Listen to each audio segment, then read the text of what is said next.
तो आप सभी साथियों को सुबह सवेरे बहुत बहुत नमस्कार, बहुत बहुत स्वागत है। आशा करता हूं कि आप स्वस्थ होंगे, खुश होंगे और प्रसन्नता के साथ अपना काम कर रहे होंगे और अपना बेहतरीन जीवन यापन कर रहे होंगे। आज हम लोग रिकॉल क्वेश्चन की चर्चा करेंगे जो स्केल 3 से 4 examination central bank of India 23 नवंबर 2025 को एग्जामिनेशन हुए थे। सुबह सवेरे इसी टाइम एग्जामिनेशन आप स्टार्ट किए होंगे, इसीलिए हम लोग रिकॉल क्वेश्चन भी इसी टाइम स्टार्ट कर रहे हैं। और ये संयोग होता है ऐसे।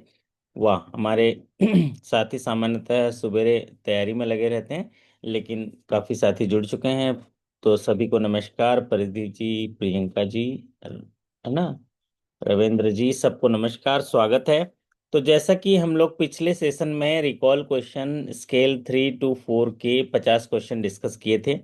आज हम उसके आगे के क्वेश्चन डिस्कस करेंगे। चलिए आपको क्वेश्चंस पे ले जाता हूं और फिर हम लोग जानते हैं कैसे कैसे क्वेश्चंस आते हैं। जिन साथियों का एग्जामिनेशन आने वाले दिनों में होने वाले हैं, ये सारे क्वेश्चन जो हैं वो आपके दिशा दिखाते हैं, आपका पूरा पूरा समझ लीजिए तैयारी करवा देते हैं टॉपिक का, और एक ट्रेंड देते हैं, एक हिंट देते हैं कि उन टॉपिक को हमें पढ़ना है जो आने वाले प्रमोशन एग्जाम में उनकी संभावना प्रबल होती है। और जब भी ऐसे स्केल के रिटर्न एग्जाम्स के हम रिकॉल क्वेश्चन पढ़ते हैं, तो हमें एक आइडिया होता है कि हमें क्या क्या टॉपिक को कवर करना है और कैसे कैसे क्वेश्चन पूछे जाते हैं। तो रिकॉल क्वेश्चंस की फ्रीक्वेंसी भी होती है, मतलब उसको रिपीट करता है। तो सामान्यतः देखा गया है कि 40% क्वेश्चन जो है रिपीट होते हैं।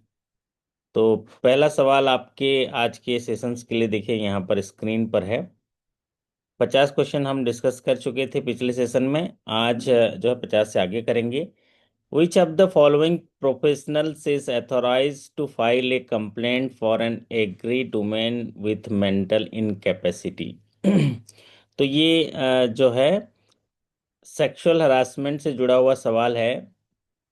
जो पॉस पॉलिसी होता है उसमें ये बोला गया है कि अगर कोई एग्रीड वुमेन है, अगर मान लीजिए एग्रीड वुमेन है, उसको उसकी मेंटल कैपेसिटी सही नहीं है, सदमे में है, ठीक से कंप्लेंट नहीं कर पाती है, तो ऐसे कंडीशन में कौन से प्रोफेशनल्स जो हैं वो इसमें कंप्लेंट कर सकते हैं। तो आप लोग जरा बताइए, जरा कौन कर सकते हैं। Her relative or friend, a special educator, a qualified psychiatrist, psychologist, her guardian or the authority under whose care she is receiving treatment or care. तो यहाँ पर जो पॉलिसी है, पॉलिसी बोलता है कि अगर एग्रीड वुमेन मेंटल इनकैपेसिटी में है, तो इनमें से सभी लोग जो हैं कंप्लेंट कर सकते हैं। मतलब मतलब जितनी हो सके मदद की जा सके। उसके गार्जियन भी डरते हैं, मान लीजिए वो नहीं कर पा रहे हैं, तो वो जिसके ट्रीटमेंट है वो भी कर ले, या कोई क्वालिफाइड साइकोलॉजिस्ट भी कर ले, स्पेशल एजुकेटर भी कर ले, रिलेटिव फ्रेंड भी कर ले। तो ये ऑल ऑफ द एबव इसका सही आंसर है। ऑल ऑफ द अबव इसका सही आंसर है। पॉलिसी में क्लियरली लिखा हुआ है, ये सारे लोग कर सकते हैं करके पॉलिसी में लिखा हुआ है। अगला सवाल आपकी स्क्रीन पर देखिए। How many years interval LSR to obtain for immediate period. मतलब इसमें कहा गया है कि जैसे हम LSR करते हैं तो LSR, सेकेंड LSR कब लेते हैं। तो पहला LSR की वैलिडिटी जो होती है वो 3 साल की होती है। तो सिंपल सा सवाल था कि LSR, सेकेंड LSR कब लेते हैं। तो यहाँ पर आंसर होगा 3 इयर्स। हाँ पूर्वा जी, आप बताइए तो LSR की वैलिडिटी कितने दिन की होती है। आपने पढ़ा है कहीं, परिधि जी? प्रियंका जी, आप ये क्वेश्चन ऐसा नहीं ही सर, ये मैंने नहीं पढ़ा। पढ़ा है। LSR होता है लीगल हाँ सर्च। सर। हाँ हाँ, सर। ये ऐसे ही था LSR। LSR 2। 3 इयर्स ऑप्शन था, सिंपल सा था, है ना। हाँ हाँ, 3 ईयर था। 3 ईयर ही करके आई हूँ। ठीक है, तो बढ़िया है। आप एग्जाम के बाद भी हमारे साथ बने रहना प्रियंका जी। हमारे देखो बहुत सारे पूर्वा जी हैं, है ना, अपने बीजन राउत जी हैं, इन लोग पढ़ते रहते हैं, धर्मराज जी हैं। तो अच्छा रहेगा, बिल्कुल सीखते बिल्कुल रहेंगे सर, ना। अपन ओके। बाद में भी सर स्टडी कंटिन्यू रखेंगे। हाँ, तो लीगल सर्च रिपोर्ट जो हम्म। होता है, जब भी हम मॉर्गेज से रिलेटेड सिक्योरिटी प्रॉपर्टी को जो है हम लोग उसके अगेंस्ट लोन देते हैं, तो उनको सिक्योरिटी रखते हैं। तो वहाँ पर 30 साल का हम लोग सर्च कराते हैं, एग्रीकल्चर के केस में 13 साल का कराते हैं। और ये जो एलएसआर है, उस सेकंड एलएसआर लेंगे इमीडिएट पीरियड का तो 3 इयर्स का लेंगे। लेकिन जब भी इन्हांसमेंट या नई प्रॉपर्टी आती है तो वहां पर फिर से अगर लेंगे तो तुरंत ही कराना पड़ता है, अगर प्रॉपर्टी में कुछ चेंज हुआ है तो। अगला क्वेश्चन देखिए यहाँ पर स्क्रीन पर, question number 53। The general manager BSD in charge of BSD cell competent to permit the fresh proposal or proposal for change in publicity activity up to rupees how much lakh. इसमें ये कहा गया है कि कोई भी पब्लिसिटी एक्टिविटी में change करना है या फ्रेश प्रपोजल देना है तो जनरल मैनेजर बीएसडी को कितने रुपए का डेलीगेशन है कि वो इसमें पब्लिसिटी एक्टिविटी में चेंज कर सकते हैं। तो यहाँ पर अगर पढ़े होंगे तो पता होगा, लेकिन यहाँ जो है ज़्यादातर साथियों ने 2 लाख लगा दिया है, लेकिन यहाँ पर है rupees 3 lakh. General manager BSD in charge shall be competent to permit the phrase proposal or proposal for change in publicity activity up to rupees 3 lakhs। अगला सवाल बढ़ते हैं। अगला सवाल आपके स्क्रीन पर है। In rice mill external rating is waived up to how much crore under agriculture if the 50% collateral security is provided. तो यहाँ पर पूछा गया है राइस मिल जो प्रोसेसिंग वगैरह के लिए लोन देते हैं वहाँ पर एंसिलरी बिजनेस के तहत, तो वहाँ पर एक्सटर्नल रेटिंग वेव किया गया है कितने करोड़ तक, अगर 50% कोलेटरल सिक्योरिटी प्रोवाइड किया जाएगा। जब भी हम राइस मिल के लिए फाइनेंस करते हैं तो वहाँ पर देखिए मतलब इंफ्रास्ट्रक्चर डेवलप करता है, मशीन्स लगाएंगे, प्लांट एंड मशीनरी में इन्वेस्ट होगा, तो वो तो प्राइमरी सिक्योरिटी होगा ही होगा। लेकिन साथ ही साथ अगर 50% कोलेटरल सिक्योरिटी देता है उसमें, तो वहां पर जो एक्सटर्नल रेटिंग 25 करोड़ से ऊपर करते हैं वो वेव हो जाएगा, वो हो जाएगा 100 करोड़ तक। ज्यादातर साथी जो हैं, कुछ साथी 25-25 करोड़ लगा दिए हैं, तो वो 100 करोड़ तक है, क्योंकि 100 करोड़ तक ये प्रियोरिटी सेक्टर का दायरा आता है, उस हिसाब से बैंक ने ये रिलैक्सेशन दिया होगा। तो जब भी इंफ्रास्ट्रक्चर या एंसिलरी बिजनेस में एग्रीकल्चर में फाइनेंस करते हैं तो वो 100 करोड़ तक की सीलिंग होती है, थ्रेशोल्ड लिमिट होता है प्रायोरिटी सेक्टर डेफिनेशन में। तो शायद इसी वजह से उन्होंने अगर बोला होगा कि 50% का कोलेटरल सिक्योरिटी अगर कोई बॉरोवर देता है तो उसको हम लोग 100 करोड़ तक एक्सटर्नल रेटिंग वेव कर देंगे। सर इसमें इसमें ना कॉमन एक हर सर्कुलर में एक चीज ये रहती है कि 25 करोड़ तक तो एक्सटर्नल नहीं कराना है। हाँ 25 से 50 के बीच की एक कंडीशन यही है कि 50% यदि वो कोलेट्रल दे देता है तो फिर नहीं करानी है। ठीक तो है। 50 तो ऑप्शन ही नहीं था इसमें, इसलिए नहीं फिर था। 100 करोड़ करके आए। बहुत बढ़िया, है ना। तो 50 यहाँ पर जो है 50 ऑप्शन नहीं था, और 100 करोड़ जो है इसकी इसमें पॉलिसी में यहाँ बढ़ाया गया है। ओके, बहुत बढ़िया। अगला सवाल आपकी स्क्रीन पर देखिए। Which type of account not cover under EOTS scheme as per bank policy. तो ये सवाल कैसा था, साथियों ने थोड़ा क्लियरली नहीं भेजा है। ईओटीएस से जुड़ा हुआ सिंपल सा सवाल था बोल रहे, लेकिन क्या क्या ऑप्शन था उसमें नहीं भेजा, क्या था इसमें, कुछ याद आ रहा है क्या ईओटीएस? ईओटीएस में हाँ सर, जो 5 ऑप्शन अपन ने लिखे थे ना उसमें जैसे कि गोल्ड लोन में हमारे पास सिक्योरिटी गोल्ड के रूप में अवेलेबल नहीं है, एक वो ऑप्शन था। हम्म। एक 10 लाख तक का वाला ऑप्शन था। हम्म। और सरफेसी में जो केसेस लगे हुए हैं वो, हम्म। 1 मिनट, मेरे डायरी में नोट है, वही चारों पांचों ऑप्शन से आए थे। तो उसमें क्या था, ऑल ऑफ द एबव सही था, ऐसा कुछ था? नहीं, ऑल ऑफ द एबो तो नहीं था सर, इसीलिए उसमें थोड़ा कंफ्यूजन हो रहा था। अच्छा।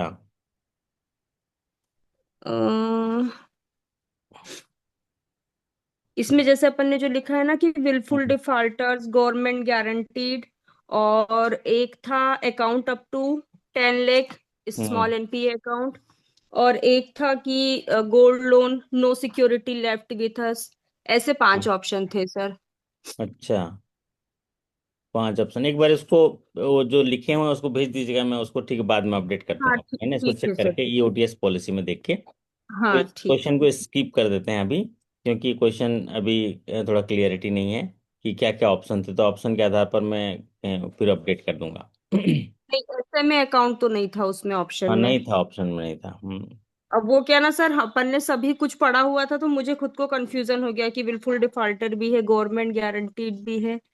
तो ध्यान नहीं है मैं ऑप्शन इसमें क्या करके आई हूँ। हाँ,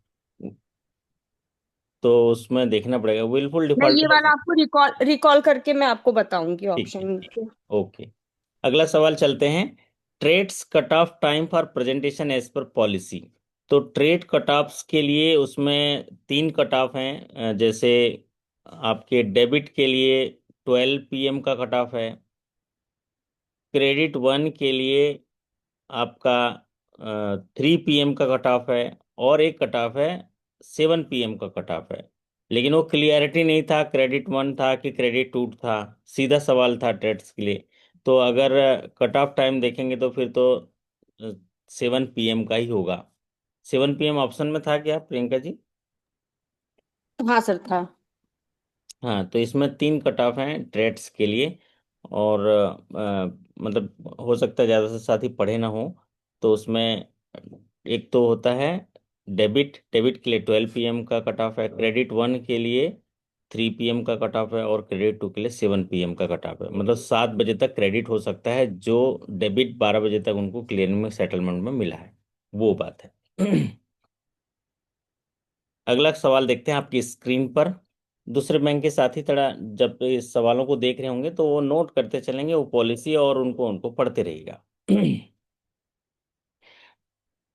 तो यहाँ पर अगला सवाल जो है, यहाँ आप सवाल मेल पॉलिसी से है ना? तो मेल पॉलिसी, इसमें बोला गया है कि कितना मेल की कैपेसिटी आपको दिया गया है। As per bank email policy, the mailbox size for each user must be restricted how many MB? In case of emergency, the mailbox size may be increased with the approval of the competent authority. ये इसका answer क्या हो सकता है Priyanka ji? 100 MB होना चाहिए sir. 100 MB नहीं है पॉलिसी में। काफी लोग 100 MB करके रखें क्योंकि सबका साइज 100 MB है ना। और हम्म। ओजी में 40 Mबी है। हाँ, 50 MB है पॉलिसी में। 50 MB जो है ओरिजिनल मेल साइज बॉक्स दिया है। फिर इमरजेंसी केस में उसको बढ़ाया जा सकता है, 100 MB, 200 MB, 500 MB ऐसे बढ़ाया जा सकता है। तो पॉलिसी में क्लियरली लिखा है कि मेल बॉक्स साइज जो है 50 MB होगा। एक साथी का सवाल है, अनुज जी पूछ रहे हैं ई ट्रेड्स क्या है? ट्रेड्स एक्चुअल में एक इलेक्ट्रॉनिक पोर्टल है अनुज जी। ट्रेड रेशिएबल डिस्काउंटिंग सिस्टम बोलते हैं। तो सरकार ने जो भी ट्रेडिंग करते हैं micro small and medium enterprises, तो उनके द्वारा क्या है, इनवाइसेस जनरेट किया जाता है। वो क्या करते हैं, इनवाइस जनरेट करते हैं, पैसा बाद में मिलता है, तो उनको तो पैसे की तुरंत ज़रूरत होती है, तो वो उस इनवाइसेस को डिस्काउंटिंग मेथड से उन लोग लोन प्राप्त करते हैं, पैसा प्राप्त करते हैं। उसके लिए पोर्टल है ट्रेड्स। तो ट्रेड्स क्या है? एक इलेक्ट्रॉनिक पोर्टल है जिसके माध्यम से एमएसएमई, भाई एमएसएमई में इतना मैन्युफैक्चरिंग किया है और वो सामान दिया है, तो इनवाइसेस आता है, तो इनवाइसेस पर डिस्काउंटिंग करके उनको पैसा प्रदान करता है, और जब वो पार्टी से पैसा मिलता है तो उससे एडजस्ट होता है। और ये जो है ज़्यादा जैसे कॉरपोरेट कंपनी, सरकारी संस्था, इन लोग एमएसएमई को जो भुगतान की देरी होती है ना, उसमें समाधान करता है।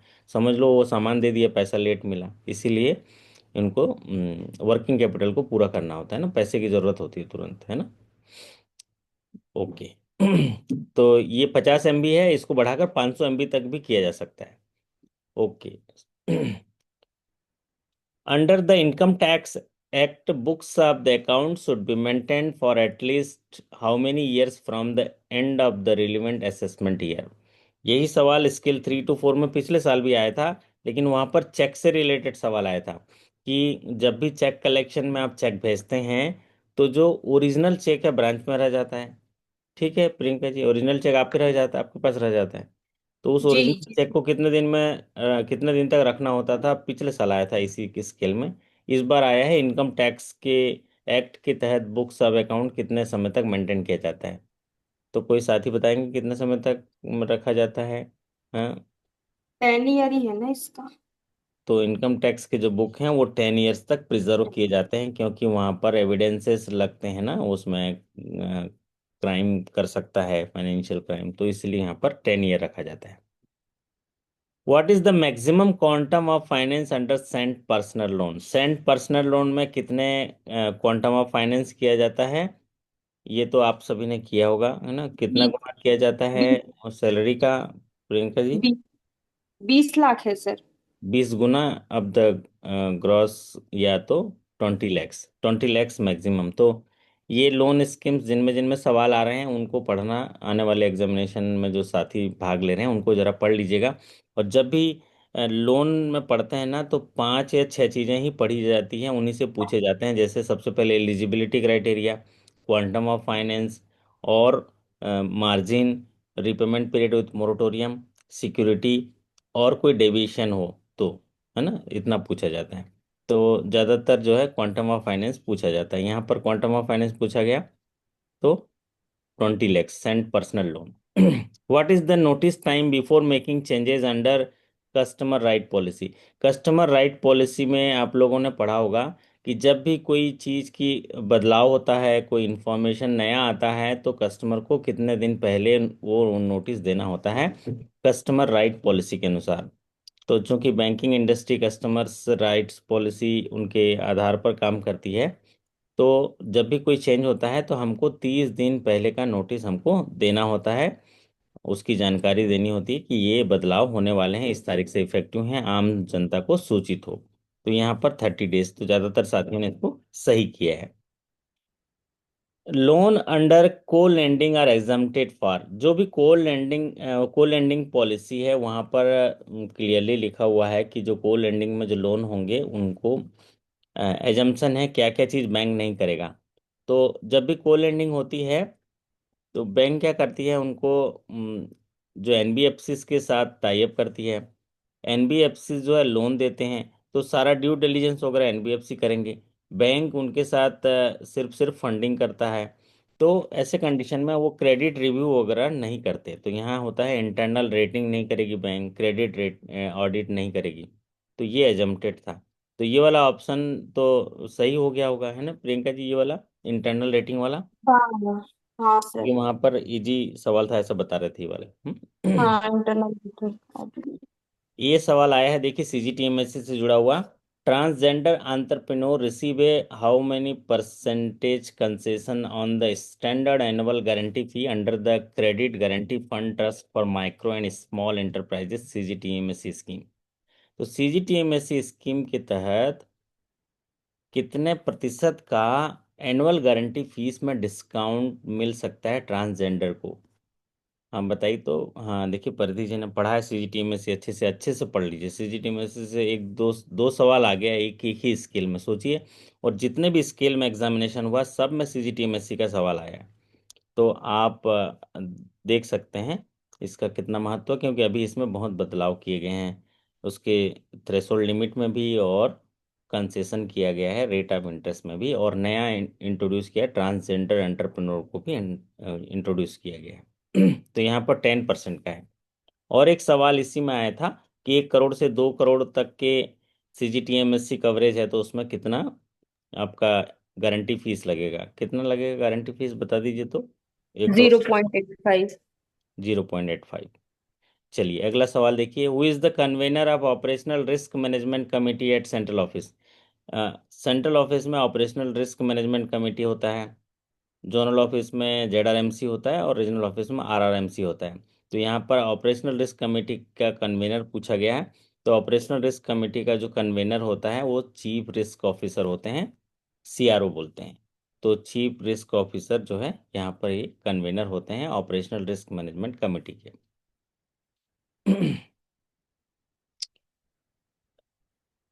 नहीं, यहाँ पर पॉलिसी में सीधा सीधा लिखा है चीफ रिस्क ऑफिसर, एक बार देख लीजिएगा, है ना? लेकिन वहां पर ऐसा ऑप्शन था क्या कि दोनों हो सकते हैं करके, ऐसा ऑप्शन था? नहीं नहीं सर, हम्म। ये यही आएगा। हाँ। ठीक है, चीफ रिस्क ऑफिसर। और अगर बैंक की पॉलिसी देखनी पड़ेगी आपको, ये इंटरनल बैंक पॉलिसी है, इसलिए दूसरे बैंक के साथ ये अगर देख रहे हैं तो उनको अपनी पॉलिसी देखनी पड़ेगी। यहाँ पर एक अच्छा सवाल पूछा गया। The Cent Mudra home stay scheme is design to provide financial support, empower individual and entities engaged in homestay, bed and breakfast establishment which are registered with which ministry? तो यहाँ पर सेंट मुद्रा में होम स्टे है। गांव में लोग ना, आप गांव के चलो, गांव में पर्यटन को बढ़ावा देने के लिए, या जो लोग किसान हैं वो अपना घर के पास एक ऐसा अच्छा घर बना लेंगे और एक होम स्टे डिज़ाइन करेंगे, और उसमें जो है खाना ब्रेकफास्ट लोकल जो उन लोग बनाते हैं वैसा प्रोवाइड करेंगे। उसके लिए ये स्कीम निकाली गई है। और इसको जो है कौन से मिनिस्ट्री से किया होगा? मिनिस्ट्री ऑफ टूरिज्म ने किया है। मिनिस्ट्री ऑफ टूरिज्म के साथ रजिस्टर होना बहुत ज़रूरी है। अगर मिनिस्ट्री ऑफ टूरिज्म के साथ रजिस्टर्ड है तभी उनको फाइनेंस होगा। Gold appraiser services, service related question, ये क्या क्वेश्चन आया था गोल्ड अप्राइजर से जुड़ा हुआ, प्रियंका जी, याद आ रहा है आपको? हम्म, गोल्ड अप्राइजर पुणे का है, और वो क्या क्या कर हाँ, सकता है? अवनी, हाँ। अवनी, अवनी एंटरप्राइजेस करके था, हम्म। Corporate gold appraisal. ये किस हाँ। किस स्टेट में अपनी सर्विसेज दे सकता है? एमपी, राजस्थान, गुजरात, हम्म। दो स्टेट और थे। मैंने तो ऑल ऑफ द एबव कर दिया। जब कॉरपोरेट है तो वो तो सभी जगह देगा मेरे ख्याल से। हाँ, उसमें all of the above option था, तो हमारे सभी साथी बोले ऑल हाँ ऑफ द अबव में लगाए, क्योंकि उसमें ऐसा भी हाँ ऑप्शन था कि किसी दूसरे सिटी में काम कर सकता है, वहाँ 24 आवर्स वहाँ रह के कर सकता है, इस टाइप का था। तो ऑल, हाँ हाँ सर, 24 आवर का था और 16,000 शायद उसमें उसकी फीस भी क्वेश्चन में हाँ था कि। हाँ। तो ये ऑल ऑफ द अबव में लगा दिया हमारे साथियों ने, है ना। अगला सवाल देखते हैं। Personal accidental death coverage amount for Cent salary saving account holders, मतलब मिनिमम जो स्टार्टअप उसमें किया गया है, क्योंकि पर्सनल एक्सीडेंटल डेथ कवरेज है, सेंट सैलरी नया स्कीम्स है, तो उसमें क्राइटेरिया बोला गया है। तो इसका क्या होगा पंकज जी, आप बताइए तो क्या करके हैं? श्रीमंत जी पढ़े हो इसको, सेंट सैलरी सेविंग पढ़े हैं? तो यहाँ पर कोई साथी पढ़े हैं क्या इसको, सेंट सैलरी? हाँ श्रीमंत जी, पढ़े हो आप? Yes sir, yes sir, yes कितना है सर। इसका आंसर? 10 lakhs। मैंने भी 10 लाख ही किया है। ठीक है, आप लोगों ने सही किया है, लेकिन वो गलत हो गया, क्योंकि ना 10 लाख को रिवाइज कर दिया 50 लाख में ना। 10 लाख वाला मॉडिफाई हो गया, इसीलिए सवाल पूछा है। आप देख लीजिएगा। सर ये लगता है रिसेंटली अपडेटेड हुआ ये होगा रिसेंटली शायद। नहीं, बहुत मेरे को लग रहा है अगस्त अगस्त में कर दिया होगा, अगस्त में कर दिया मॉडिफाइड, है ना। हम्म। क्योंकि हम नहीं सर, ये 3 वेरिएंट के हिसाब से इसमें अलग अलग ना इसमें सर एलिवेट पावर और एक तो कवर था क्या, ना। और तो एक ये है उसमें सर। उसमें ऐसे पूछा था क्या, एलिवेट पूछा था? नहीं कुछ ये नहीं, तो हमारा नहीं था सर, मेरा तो टू लेकिन टू थ्री है। लेकिन जो जो तीन था, 10 लाख, 50 लाख और 1 करोड़ था, एक ठीक है। करोड़ तो हम्म अब जो हम्म पहला 10 लाख था उसको अपग्रेड कर दिया, उसको 50 लाख, ठीक है। तो इसीलिए शायद ये ओके। क्वेश्चन पूछा, तो ज्यादातर साथियों का थोड़ा गलत हो गया। हम्म। तो तो ये सर ये तो पर्टिकुलर दिया रहेगा तभी तो हम लोग लिखेंगे ना, हाँ। नहीं सेंट नहीं, एलिवेट आप पावर यहाँ अच्छा अब अपडेट हो एलिवेट गया है, करेंगे, ओके आप तो सर जो ओके। नीचे था शुरू वाला था, नॉर्मल वाला, उसको तो अपग्रेड कर दिया 50 लाख, तो अब क्या लिखेगा उसके लिए, है ना। 10 लाख जो था उसको 50 लाख बढ़ा ही दिया। अगला सवाल आपकी स्क्रीन पर देखिए। Cent convenient OD limit is extended from how much rupees to how much rupees for scale 4 officer as per revised approved schemes. तो बोर्ड ने अप्रूव किया है कि जो सेंड कन्वीनियंट ओडी लिमिट देते हैं स्केल 4 के ऑफिसर्स के लिए, पहले 8 लाख रुपए था, जिसे बढ़ाकर कितना लाख रुपए कर दिया श्रीमंत जी? 12 लाख। 12 लाख कर दिया। हाँ सर अभी 12 लाख हुआ है, ये भी हाँ। रिसेंटली चेंज हुआ है। ओके।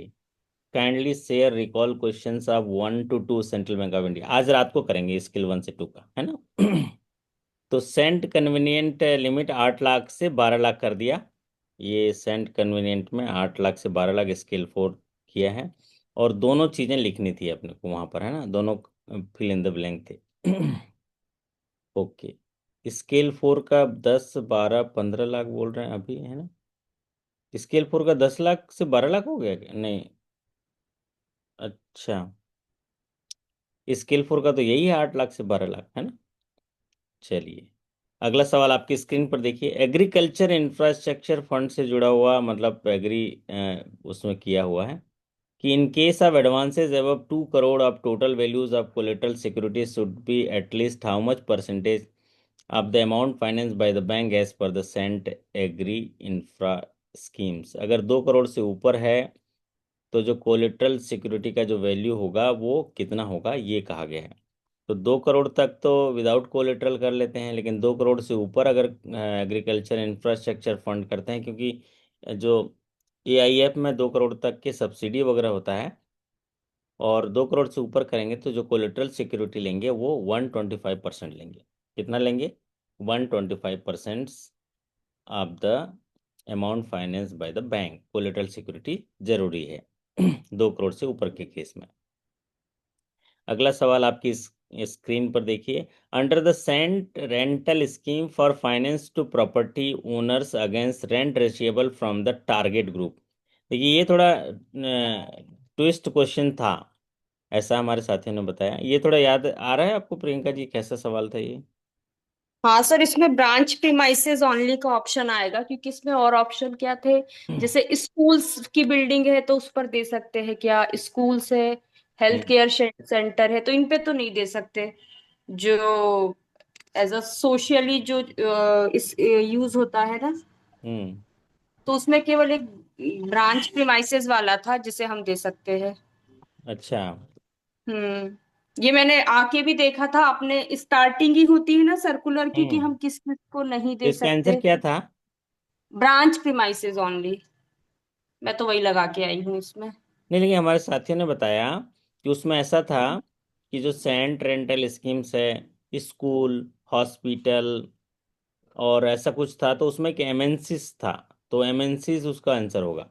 मतलब पॉलिसी में भी लिखा है कि जैसे गवर्नमेंट मल्टीनेशनल। संस्था को देते हैं, है ना, और PSU को देते हैं रेंट, तो वो उसको टारगेट ग्रुप करेंगे, मल्टीनेशनल कंपनी को करेंगे। लेकिन स्कूल, कॉलेज और क्या क्या था ना, जो हॉस्पिटल हम्म। या जो आश्रम वाश्रम, इनको नहीं देंगे, ऐसा कुछ कहते हैं। क्योंकि ऐसे अच्छा, इनसे देंगे तो पता नहीं, उनको तो खाली गलत करने हो गया मुश्किल फिर। होते हैं ना।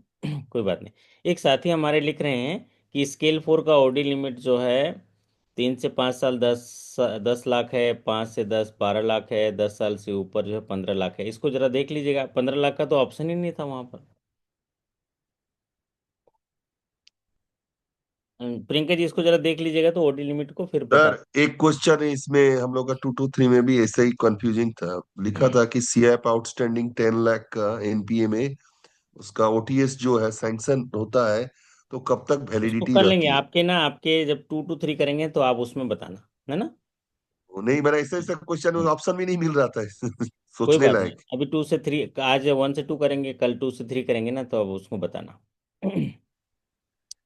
तो यहाँ पर मल्टीनेशनल कंपनी है।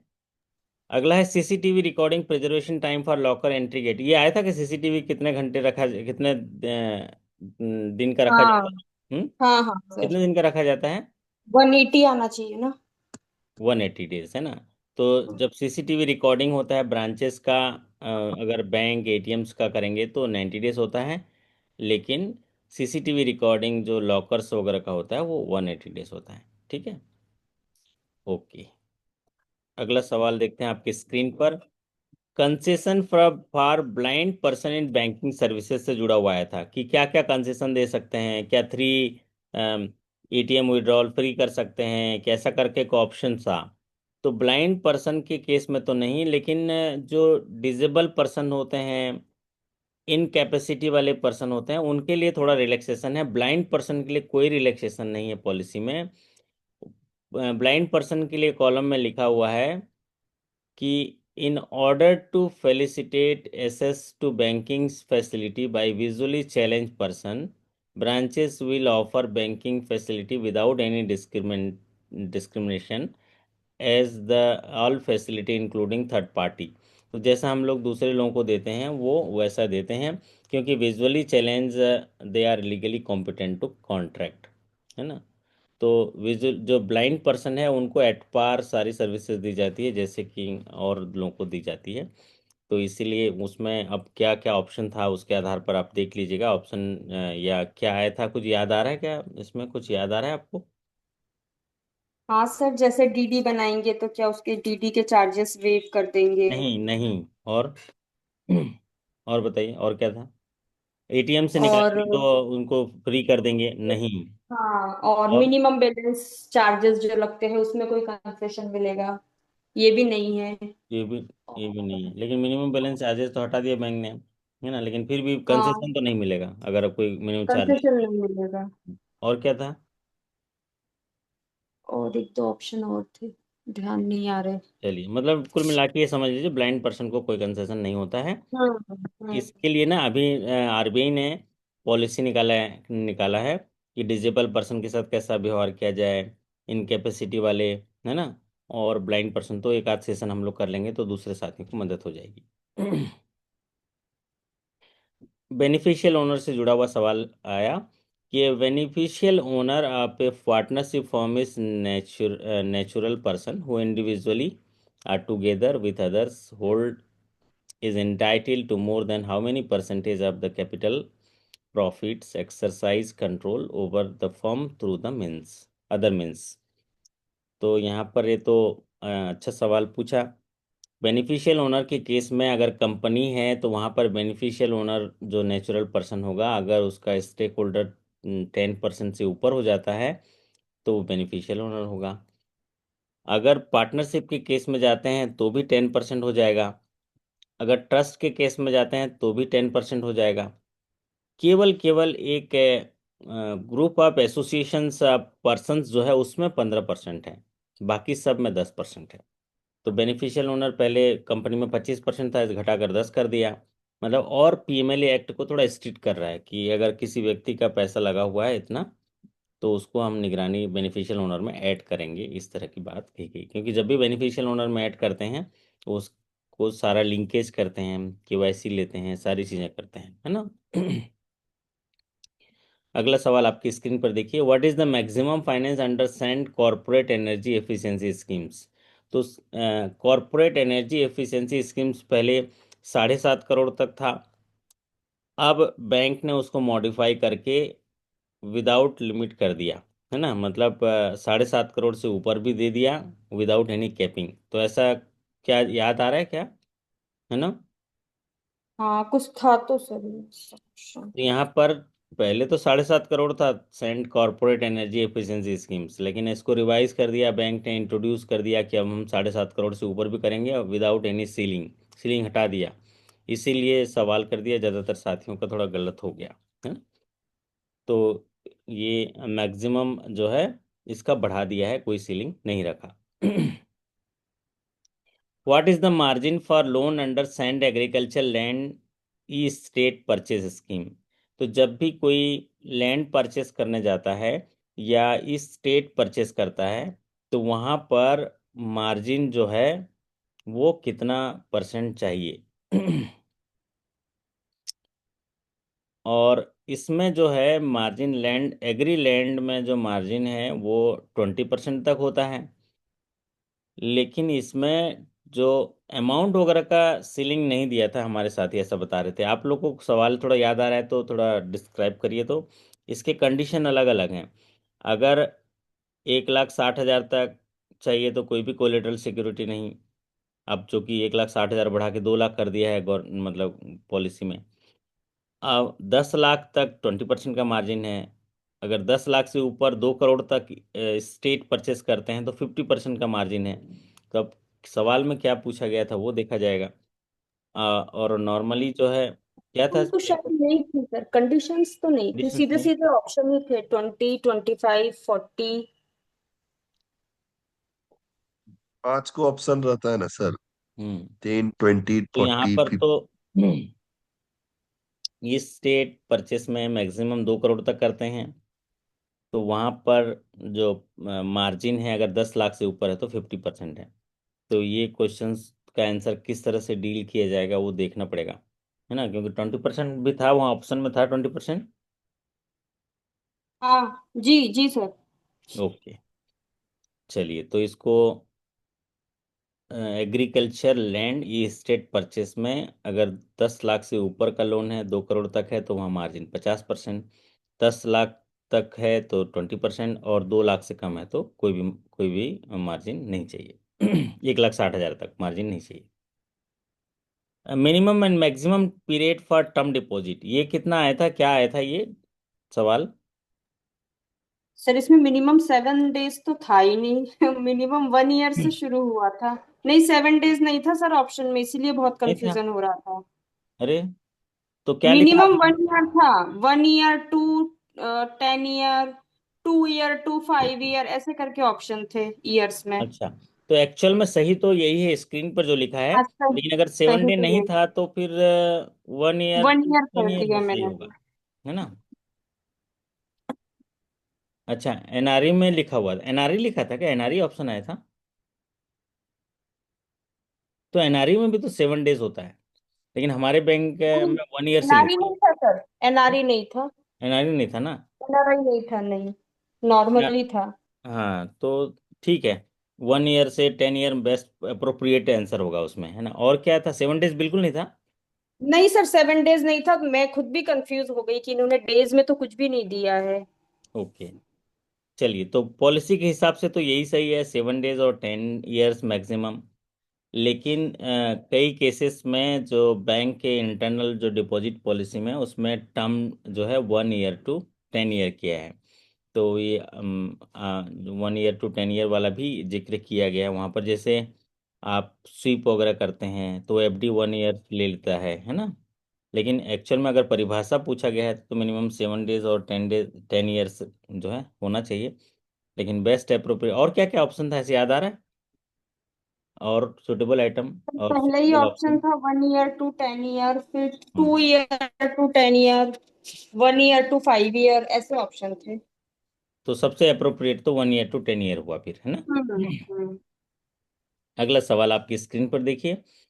The credit expansion over 5 crore, above 5 crore, it would be reduced to restrict exposure in credit rating CBI 7 and below, not exceeding how many percentage of total portfolio of exposure of rupees above rupees 5 crore excluding NPA।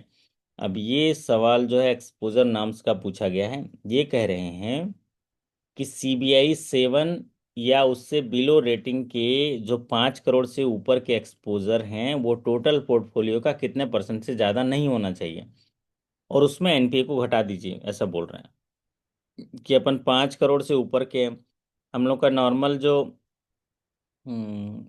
CBI rating क्या होता है, CBI 6 होता है, और CBI 7 और CBI 8 भी finance होते हैं। तो इनका पोर्टफोलियो कितना परसेंट से ज़्यादा नहीं होना चाहिए 5 करोड़ से ऊपर वाले केस में, वो भी उसमें से एनपीए को घटा दो बोल रहे हैं।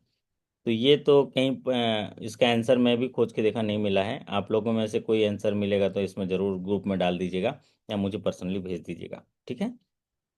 तो ये आंसर अभी क्वेश्चंस मार्क में ही है, तो आप लोग के पास थोड़ा है, इसको थोड़ा एक्सरसाइज कर लीजिएगा।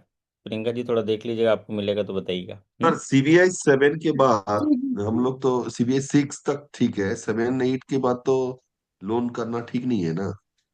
ठीक नहीं है, बिल्कुल ठीक नहीं है, लेकिन करते हैं। तो उन जिनको जिनको पावर है वो करते हैं, है ना? जैसे एक सवाल आया था कि अगर सीबीआई 8 से या उससे नीचे के हैं तो उनको 6 महीने में रिव्यू करना है। नॉर्मली आप रिव्यू 12 महीने में करते हैं, तो है तो करते हैं, पॉलिसी में तो जिक्र है इसका। में हम लोग में भी था सर एक क्वेश्चन ऐसा ही। आपके सारे ओके क्वेश्चन आ सर। गए हैं, है ना? अपन परसों डिस्कस कर लेंगे आपके सवाल। अगला है, what is the threshold limit for death claim settlement? ये तो एक थ्रेशोल्ड लिमिट बढ़ाया गया है, पहले 25,000 था, अभी कितना कर दिया गया है प्रियंका जी? 1 लाख। 1 लाख कर दिया, बहुत बढ़िया। तो ये जो है कई साथियों ने इसको भी 25,000 लिखा है। हो सकता है उनके पास पुराना डिटेल पढ़ लिए होंगे, है ना? तो ये थ्रेशोल्ड लिमिट बढ़ाया गया है, 25,000 से था, अभी ये 1 लाख कर दिया गया है डेथ क्लेम सेटलमेंट। तो डेथ क्लेम सेटलमेंट को अच्छे से पढ़ना है अपने। व्हाट इज द, ये क्या है, मिनिमम बैलेंस रिक्वायरमेंट को हटा दिया बैंक ने। Central bank of India waived minimum balance charges on saving account starting, कब से कर दिया गया है? 1 जुलाई 2025। परिधि जी पूछ रहे हैं थ्रेशोल्ड लिमिट आरबीआई ने दिया? नहीं नहीं, थ्रेशोल्ड लिमिट आरबीआई ने नहीं दिया, ये बैंक के इंटरनल पॉलिसी है।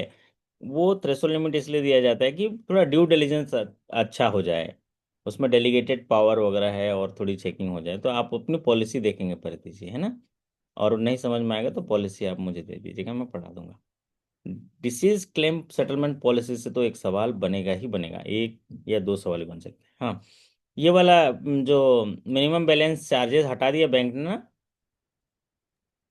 1 जुलाई है ना सर, फर्स्ट हाँ, ऑफ जुलाई 1 जुलाई से 2025। ये मिनिमम बैलेंस चार्जेस जो है सेंट्रल बैंक ऑफ इंडिया ने इसको वेव कर दिया। लेकिन वहां पर साथी बोल रहे थे 31 जुलाई भी था, तो कई साथी 31 जुलाई भी लिख के आ गए हैं। 1 जुलाई भी दिया था, 31 जुलाई भी दिया था, ऐसा दिया था कि दोनों जुलाई दिया था। हाँ शायद, मैंने तो देखा ही नहीं, मैंने तो 1 जुलाई देख के टिक लगा दिया। बताइए, कितना कठिन कर देता है ना। दोनों जुलाई देगा तो कंफ्यूजन नहीं होगा। चलिए, TAT for credit review. Credit review के लिए टेट दिया गया है, इसका कितना दिन लिखा आपने टेट का? हाँ ये क्वेश्चन आया तो था, बट ये श्योर नहीं था। है ना। तो TAT for credit review 14 days है। और एक बार आप इसको थोड़ा सा देख लीजिएगा क्रेडिट पॉलिसी में, कि जब भी क्रेडिट ठीक। रिव्यू किया जाता है उसका टर्न अराउंड टाइम कितना है। एक जगह टर्न अराउंड टाइम का है, या आप देख लीजिएगा तो व्हाट्सएप में भेज दीजिएगा, है ना, अपडेट कर देंगे इसको। ठीक है। ठीक है। For studying in which IIM rate of interest concession is not available for IIM under the education loan schemes। तो सेंट्रल बैंक ऑफ इंडिया का एजुकेशन लोन स्कीम्स में आईआईएम्स के लिए एक अलग से स्कीम है।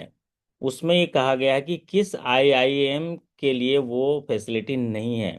उसमें आईआईएम जम्मू, आईआईएम जो है वो गोवा, अहमदाबाद, ऐसा कुछ था, है ना। और एक आईआईएम जो है भिलाई भी था। और सर हमने तो ये स्कीम पढ़कर ही नहीं गए थे, क्योंकि उसमें डिसकंटिन्यूएशन का लिखा हुआ था तो।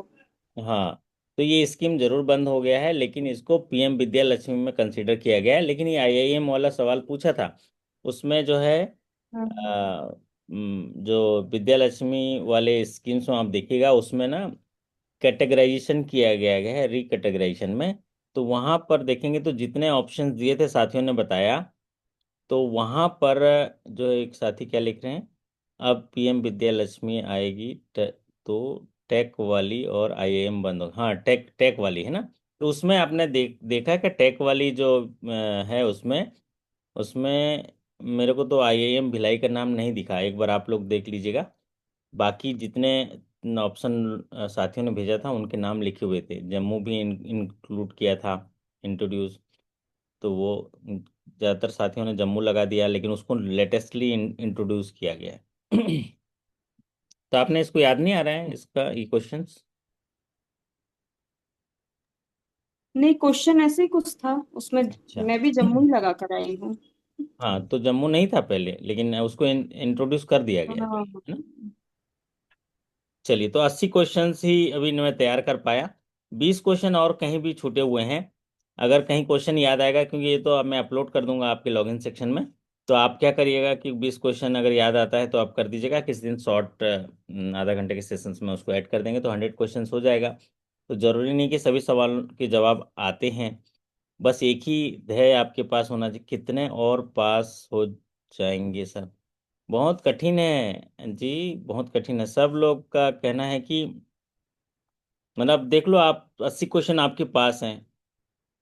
कई साथी बोलते हैं सर हमारे 30 सही हो रहे हैं, 40 सही हो रहे हैं।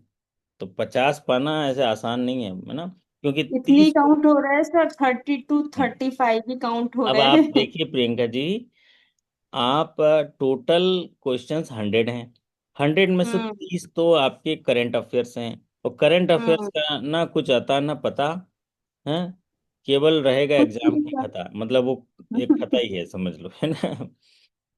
आप बताओ हम कैसे बता दें अपने एग्जाम, कैसे कर दें जता अपना हाल जता। तो वो 30 क्वेश्चन हटा दीजिए, अब बचे 70। अब 70 बैंकिंग में से मान के चलिए 20-25% तो गलत हो ही जाते हैं ना, जानबूझ के भी गलत हो जाता है, क्योंकि वहां पर रिएक्शन टाइम कम होता है। हम्म।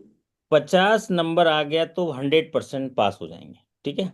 अगर 50 किसी का आ गया तो उसका मतलब 100% उसकी लिस्ट में नाम होगा।